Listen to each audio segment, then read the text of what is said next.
مصطفیٰ نے مجھے بری طرح جھاڑ دیا۔ تمہیں کسی نے بتایا نہیں کہ مالک بہروز کو آج تک کسی نے یوں راستے کے بیچ نہیں ٹوکا؟ میں تمہیں اسی وقت نوکری سے فارغ کرتا ہوں، دفع ہو جاؤ یہاں سے، کل آ کر مہینے بھر کی تنخواہ لے جانا۔ میں نے اطمینان سے مصطفیٰ کی بات سنی۔ ٹھیک ہے، میں چلا جاؤں گا، مگر مجھے ایک بار مالک سے بات کرنی ہے، یہ بہت ضروری ہے۔ آس پاس کا عملہ وحشت زدہ سا مجھے یوں گھور رہا تھا جیسے مجھ سے بڑا احمق انہوں نے اس روئے زمین پر پہلے کبھی نہ دیکھا ہو۔ بہروز نے اطمینان سے اپنا سگار سلگایا۔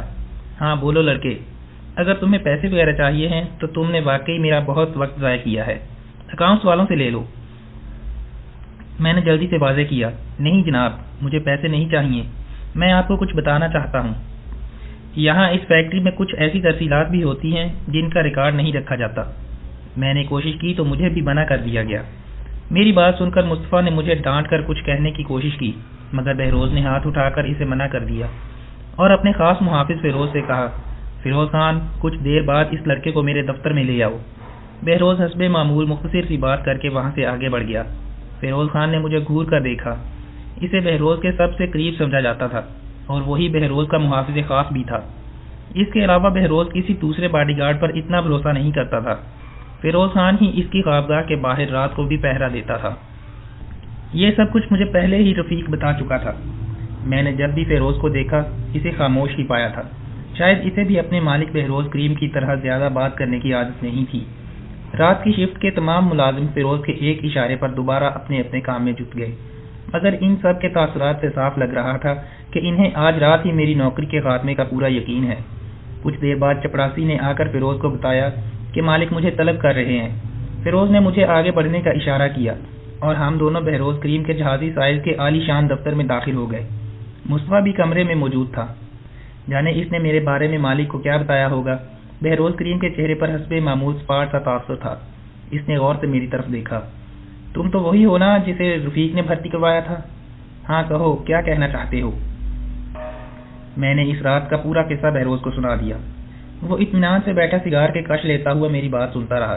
میری بات ختم ہوئی تو اس نے ایک گہرا کش لے کر میری طرف غور سے دیکھا۔ تم جانتے ہو کہ اگر تمہارا لگایا ہوا یہ الزام غلط ثابت ہوا تو نہ صرف تمہاری نوکری جائے گی بلکہ تمہیں غلط بیانی کے الزام میں پولیس کے حوالے بھی کیا جا سکتا ہے۔ آپ اپنے طور پر اس بات کی تصدیق بھی کروا سکتے ہیں۔ بہروز کریم نے پلٹ کر اپنے عقب میں مؤدب کھڑے مصطفیٰ سے براہ راست پوچھا، کہو مصطفیٰ، کیا یہ لڑکا سچ کہہ رہا ہے؟ مصطفیٰ نے ایک لمحہ توقف کر کے میری طرف دیکھا اور پھر دھیرے سے بولا، جی مالک، یہ سچ بول رہا ہے۔ میں نے چونک کر مصطفیٰ کی طرف دیکھا۔ اس کا جواب میری توقع کے بالکل برعکس تھا، اور اس سے بھی زیادہ حیرت مجھے بہروز کریم کا رد عمل دیکھ کر ہوئی۔ اس نے اطمینان سے سگار کا ایک اور لمبا کش لیا اور مصطفیٰ سے کہا، ٹھیک ہے مصطفیٰ، جاتے ہوئے میرے لیے ایک کپ بلیک کافی کا بولتے جانا۔ بہروز کو میرا خیال آیا، لڑکے تم کافی پیو گے؟ میں نے جلدی سے انکار میں سر ہلایا۔ مصطفیٰ کمرے سے جا چکا تھا۔ میں نے بھی واپسی کے لیے دروازے کا رخ کیا۔ بہروز نے مجھے آواز دے کر روک لیا۔ مصطفیٰ میرا خاص آدمی ہے، میرے وفاداروں میں سے ایک قریبی وفادار، لیکن مجھے اچھا لگا کہ ابھی وفاداری کی یہ نایاب صنف دنیا سے بالکل ہی ناپید نہیں ہوئی۔ تم نے اپنی نوکری کی پرواہ کیے بنا اپنی وفاداری نبھائی۔ میرے ذہن سے تمہارا نام نکل گیا، بڑا دلچسپ سا نام تھا۔ بہروز نے ذہن پر زور ڈالتے ہوئے میری طرف دیکھا۔ میں نے دھیرے سے اپنا نام دہرایا، پریزاد۔ بہروز مسکرایا، ہاں پریزادی، میں نے اس دن بھی محسوس کیا تھا کہ تمہیں اپنا نام کچھ خاص پسند نہیں ہے، تو پھر تم یہ نام بدل کیوں نہیں لیتے؟ میں نے بہروز کی طرف دیکھا۔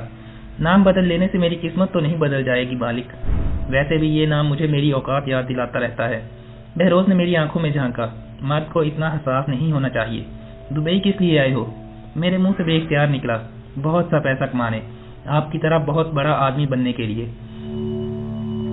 بہروز کے ہونٹوں پر ایک تلخ سی مسکراہٹ لمحے بھر کو جھلک دکھا کر غائب ہوئی۔ بڑا آدمی، جانتے ہو لڑکے، یہ میری طرح کے جو بڑے لوگ تمہیں دولت اور ترقی کے آسمان پر آج چمکتے ہوئے نظر آتے ہیں، ان سب کو بھی زندگی میں ایک نہ ایک بار تمہاری طرح ایک رات کسی غیر قانونی ترسیل کا پتہ چلا تھا۔ فرق صرف اتنا تھا کہ انہوں نے اس کی خبر دینے کی بجائے اس آلودہ نظام کا حصہ بننے کا فیصلہ کر لیا۔ بہروز کریم اپنی بات ختم کر کے کھڑا ہو گیا اور باہر جاتے ہوئے لمحے بھر کے لیے میرے پاس رکا۔ گھر جانے سے پہلے اکاؤنٹنٹ سے ملتے جانا۔ میں اپنی جگہ گمسم سا کھڑا رہ گیا اور بہروز کمرے سے نکل گیا۔ صبح چھٹی سے پہلے فیکٹری کا خزانچی میرے پاس آیا اور ایک نوٹوں سے بھرا لفافہ میرے ہاتھ میں تھما گیا۔ اس روز مجھے پہلی بار پتا چلا کہ بہروز کریم کی اس سلطنت کا اصل دارومدار کچھ ایسے غیر قانونی دھندوں پر ہے جن کی خبر باہر والوں کو نہیں رہتی۔ رفیق کو جب اس سارے معاملے کا پتہ چلا تو وہ مجھ پر بری طرح سے برس پڑا کہ آخر مجھے ان کے پھڈے میں ٹانگ اڑانے کی ضرورت ہی کیا تھی۔ اس نے مجھے خبردار کیا کہ ایک بار تو بہروز نے مجھے معاف کر دیا، مگر دوبارہ اگر کبھی ایسا کچھ ہوا تو وہ میرے ساتھ کوئی رعایت نہیں برتے گا۔ مگر نہ جانے کیوں مجھے دوسرے عملے کے برعکس بہروز کریم سے بالکل بھی خوف محسوس نہیں ہوتا تھا۔ اگلے ہفتے میری ڈیوٹی رات کی بجائے دن کی شفٹ سے تبدیل کر دی گئی۔ مصطفیٰ سے اب بھی میرا گاہے بگاہے سامنا ہوتا رہتا تھا، مگر اب اس کے لہجے اور تیور میں بھی وہ پہلے جیسی سختی نہیں رہی تھی۔ اور پھر کچھ دن گزرنے کے بعد ایک شام جب میں فیکٹری سے باہر نکلنے سے پہلے اپنی برقی کارڈ کے ذریعے واپسی کا وقت نوٹ کروا رہا تھا، تب اچانک رات کی شفٹ والے کارکن نے مجھے مصطفیٰ کا پیغام دیا کہ اس نے مجھے مل کر جانے کا کہا ہے۔ میں وہیں گیٹ کے قریب صحرا میں بنے ایک شیڈ کے نیچے مصطفیٰ کا انتظار کرنے لگا۔ مغرب کے بعد مصطفیٰ اپنے محافظوں کے ساتھ وہاں پہنچا اور گاڑی سے اترتے ہی اس نے مجھے پیچھے آنے کا اشارہ کیا۔ مصطفیٰ نے کمرے میں داخل ہونے کے بعد مجھے کنڈی لگانے کا اشارہ کیا اور اپنے مخصوص ترخت مصری لہجے میں بولا، جتنا کما رہے ہو اسی پر اکتفا کرنا چاہتے ہو یا پھر کم وقت میں زیادہ بنانے کی بھی ہمت رکھتے ہو؟ میرا جواب بہت سیدھا تھا، میرے پاس کھونے کے لیے کچھ خاص نہیں ہے اور میں اپنی ہمت آزمانا چاہتا ہوں۔ مصطفیٰ نے لمبی بات نہیں کی، بس مجھے اتنا کہا کہ رات کو ساحل پر کچھ لانچوں پر سامان آئے گا، مجھے وہ سامان وصول کر کے بہروز کی ایک دوسری فیکٹری کے گودام تک پہنچانا ہوگا۔ اس کام میں میرے ساتھ چند دوسرے معاون بما 4 گاڑیوں اور ڈرائیور کے ہوں گے۔ میں نے زیادہ تفصیل میں جائے بنا حامی بھر لی۔ مصطفیٰ نے میرا کاندھا تھپتھپایا۔ کام مشکل ہے، مگر یاد رکھو کامیابی ہمیشہ بہادر کا ساتھ دیتی ہے۔ تمہیں یہ سب کچھ قانون کی نظر سے بچ کر کرنا ہوگا اور گرفتاری کی صورت میں تمہارا مالک سے کوئی تعلق ظاہر نہیں ہونا چاہیے۔ امید ہے تم سمجھ گئے ہوگے۔ میں نے سر ہلایا۔ آپ بے فکر رہیں، میری زبان ہمیشہ بند رہے گی۔ رات ڈھلتے ہی ہم 8 لوگ 4 بڑی جیپوں میں سوار دور دراز کے ایک ویران ساحل پر پہنچ گئے۔ سمندر خاموش اور آسمان تاریک تھا۔ ہم سب اندھیرے میں ایک بڑی چٹان کی اوٹ میں گاڑیاں کھڑی کر کے لانچوں کا انتظار کرنے لگے۔ میرے لیے وہ 7 کارندے بالکل اجنبی تھے اور ہم میں سے کوئی بھی آپس میں بات نہیں کر رہا تھا۔ دور کہیں سمندر میں لنگر انداز جہاز سے موسیقی اور نوجوان جوڑوں کے گانے بجانے کی آوازیں ہوا کے دوش پر چند لمحوں کے لیے فضا میں بکھر جاتی اور پھر وہی طویل سناٹا ہمیں گھیر لیتا تھا۔ آج 14 فروری کا دن تھا، جسے ساری دنیا میں محبت کے دن کے طور پر منایا جاتا ہے۔ آج جب میں فلیٹ سے نکل کر ڈیوٹی کے لیے فیکٹری کی طرف آ رہا تھا تو میں نے دبئی کے در و دیوار، بازار اور سڑکوں کو سرخ اور سفید رنگ کے غباروں اور پھولوں سے اٹے ہوئے دیکھا تھا۔ نوجوان لڑکیاں سرخ لباس میں ادھر ادھر رنگ برنگی تتلیوں کی طرح اڑتی پھر رہی تھیں اور نوجوان سیاہ لباس پہنے اور گلے میں سرخ سکارف یا ٹائی پہنے محبت کا دن منانے کی تیاریوں میں مصروف تھے۔ شاید سمندر میں لنگر انداز جہاز میں بھی ویلنٹائن کی پارٹی جاری تھی۔ کاش دنیا میں بدصورت لوگوں کا بھی کوئی ویلنٹائن ڈے منایا جاتا۔ یہ ہر تقریب اور ہر تہوار جو محبت سے منسوب ہے، اس پر صرف خوبصورت لوگوں کا قبضہ کیوں جمع رہتا ہے؟ میرا دل چاہا کہ اگر خوبصورت لوگ محبت کا دن مناتے ہیں تو ہم جیسوں کو بھی کوئی نفرت کا دن منانے کی اجازت ہونی چاہیے۔ کچھ تو ایسا ہو جو ہم سے بھی منسوب ہو۔ میں جانے کی اس الٹی سیدھی سوچوں کے بھنور میں گھرا ہوا تھا کہ اچانک دور سے چند لانچوں کی مخصوص جلتی بجھتی روشنیاں نظر آنے لگیں۔ شاید یہ کوئی سگنل یا خاص اشارہ تھا جو پہلے سے ساحل والوں کے لیے طے شدہ تھا۔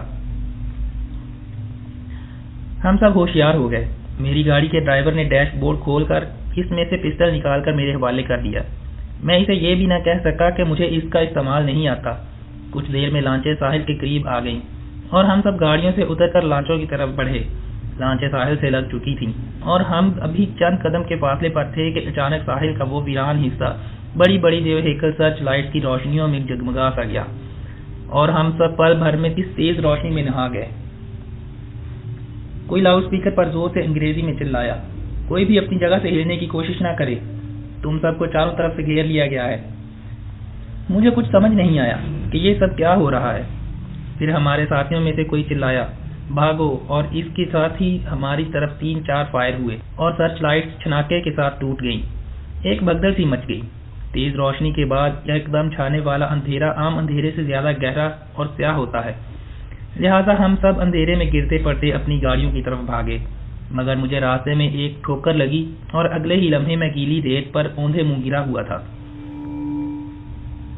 لوہے کی ایک سرد نال میری کنپٹی سے ٹکرائی اور کسی نے پوری قوت سے میرے سر پر پستول کا دستہ مارا۔ اندھیرے کا طوفان میری آنکھوں کی پتلیوں سے ہوتا ہوا میری دماغ کی رگوں میں اتر گیا اور میرے سارے وجود پر موت جیسا سکوت طاری ہو گیا۔ بے ہوشی شاید نیند کی انتہا ہے اور نیند موت کا ایک چھوٹا وقفہ ہوتی ہے۔ میں بھی کسی ایسے ہی وقفے کے درمیان موت کی سلیب پر لٹک رہا تھا جب شدید ٹھنڈے پانی کی ایک بوچھاڑ نے مجھے کھینچ کر اس سلیب سے نیچے اتار پھینکا۔ پانی کے دوسرے ریلے کے ساتھ ہی میں ایک جھٹکے سے واپس ہوش کی دنیا میں لوٹ آیا۔ میرے ہاتھ پاؤں کسی کھردری رسی کے ساتھ اس قدر مضبوطی سے ایک کرسی کے ساتھ باندھے گئے تھے کہ مجھے وہ کاردار تار جیسی رسی اپنے ہاتھوں کی کلائیوں اور پاؤں کے ٹخنوں میں کھپتی ہوئی محسوس ہو رہی تھی۔ مجھے کرسی پر بٹھا کر میری گردن بھی رسی سے لپیٹ کر کرسی کی پشت سے اس طرح کس کر باندھی گئی تھی کہ میری ذرا سی جنبش سے وہ رسی میرے گردن کے گوشت میں پیوست ہوتی جا رہی تھی۔ وہ ایک اندھیرا سا کمرہ شاید تہہ خانہ تھا۔ میں نے کچھ بولنے کی کوشش کی مگر میری آواز میرے گلے میں ہی گھٹ کر رہ گئی۔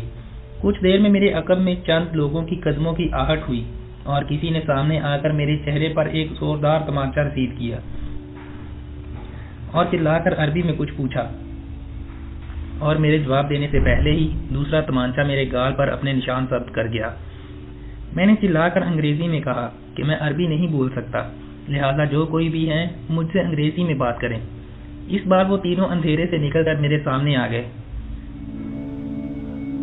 شاید پولیس یا کوئی دوسرے قانون نافذ کرنے والے ادارے کے اہلکار تھے۔ اس بار انہوں نے رابطے کے لیے انگریزی کا سہارا لیا۔ ان کے سوال انتہائی مختصر اور انداز بڑا صفاقانہ تھا۔ وہ چیخ چیخ کر مجھ سے پوچھتے رہے کہ میں کون ہوں، دبئی میں کب سے قیام پذیر ہوں اور میرا ان سمگلروں سے کیا تعلق اور رشتہ ہے، اور یہ کہ میں کس کے لیے کام کرتا ہوں۔ میرے پاس جواب میں سوائے خاموشی کے اور کچھ نہیں تھا، اور پھر کوئی چارہ نہ پا کر انہوں نے دھیرے دھیرے اپنے ستم کا دائرہ کار بڑھانا شروع کر دیا۔ میرے بدن کے ہر جوڑ کو لوہے کی ایک چھوٹی سی مخصوص ہتھوڑی سے اس طرح ٹھوکا کہ ہر ضرب مجھے میری روح میں چھید کرتی ہوئی محسوس ہو رہی تھی۔ میرے ہاتھ اور پیروں کی انگلیوں کو اسی ہتھوڑی کی ضرب سے ایک ایک کر کے نکارہ کر دیا گیا۔ میرے جسم کو جلتے سگریٹوں سے وقفے وقفے سے داغا جاتا رہا، اور اس تمام عرصے میں مجھے پنجوں کے بل کھڑا کر کے میرے ہاتھ اسی کھردری رسی سے چھت پر ایک کنڈے کے ساتھ باندھے رکھے گئے، اس طرح کہ میرے بازوؤں پر میرے جسم کا سارا بوجھ یوں پڑتا رہے کہ میرے شانوں اور میری کوہنیوں کے جوڑ کھل جائیں مگر میں وہی جھولتا رہوں۔ وہ ہر بار تشدد کے وقفے میں دوبارہ اپنا سوال دہراتے کہ میں کس کے لیے کام کرتا ہوں اور میرے گروہ کو کون کنٹرول کرتا ہے۔ میں ہر دفعہ تکلیف اور اذیت کے سمندر سے گزرتے ہوئے ڈوب کر جب ہوش کی حد پار کر کے بے سدھ ہو جاتا تو مجھے یہی لگتا کہ میری روح کفے انتری سے پرواز کر گئی ہے اور اب میں دوبارہ کبھی ہوش میں نہیں آؤں گا۔ مگر میرے ستمگر بہت تجربہ کار اور اپنے فن میں ماہر تھے، انہیں مجھے زندہ رکھنا آتا تھا، اور پھر ایک وقت ایسا بھی آیا کہ ان میں سے ایک نے تھک کر دوسرے دو جلادوں سے کہا کہ اسے ڈر ہے کہیں میں مر ہی نہ جاؤں، لہذا ہمیں اسے سلطانی گواہ بنا لینا چاہیے، اور مجھ سے عدالتی اسٹامپ پیپر پر ایک معاہدہ کر لیا جائے کہ اگر میں انہیں اپنے گروہ کے مالک میں سے کسی ایک کے بارے میں بھی اقبالی بیان دے دوں تو وہ مجھے اگلے جہاز سے میرے ملک بنا کسی الزام کے ڈپورٹ کر دیں گے۔ مجھے وہاں قید ہونے کے بعد 2 یا 3 دن کا حساب تو یاد رہا تھا، مگر پھر اس کے بعد اذیت کی شدت سے میری بے ہوشی کے وقفے اتنے طویل ہونے لگے کہ اب مجھے دن اور رات کی حد تمیز اور گنتی بھول چکی تھی۔ میرے جسم کے ایک ایک ریشے سے درد کی ٹھیسیں اٹھ رہی تھیں، اور اب یہ درد میرے بدن کی حدوں سے نکل کر میرے ارد گرد موجود ہر چیز میں منتقل ہوتا محسوس ہو رہا تھا، مگر میں نے انہیں کچھ نہیں بتایا۔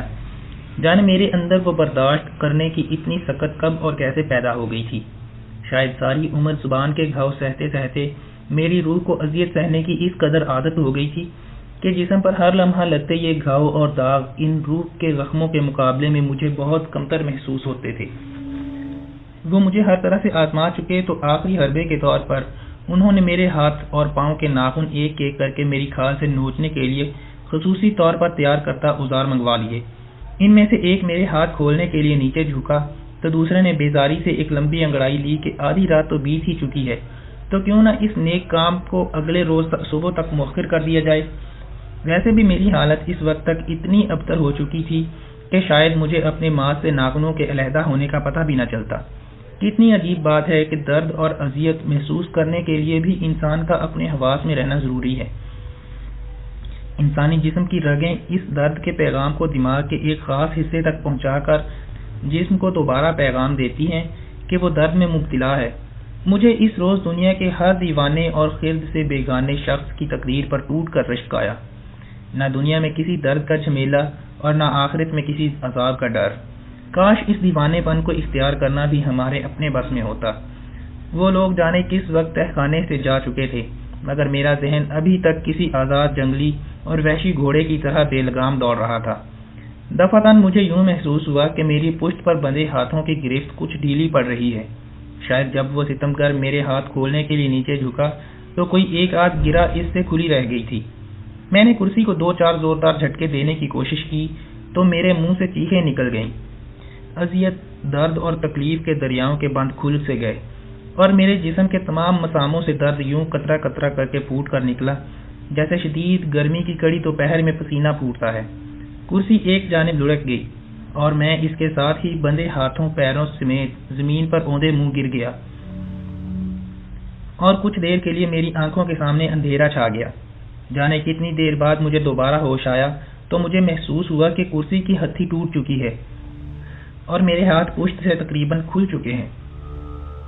میں نے پوری قوت لگا کر ایک جھٹکے سے اپنے ہاتھ آزاد کرا لیے اور کانپتی زخمی خون سے سن ہوئی انگلیوں کے ساتھ اپنے پیروں کی بندشیں بھی کھول ڈالیں اور خود کو کسی نہ کسی طرح گھسیٹتے ہوئے سیڑھیوں تک پہنچایا، اور چاروں ہاتھوں پیروں کی مدد سے جانے کتنی صدیوں میں سیڑھیاں چڑھ کر اوپر تہخانے کے دروازے تک اپنے گھائل اور پور زخمی بدن کو پہنچایا۔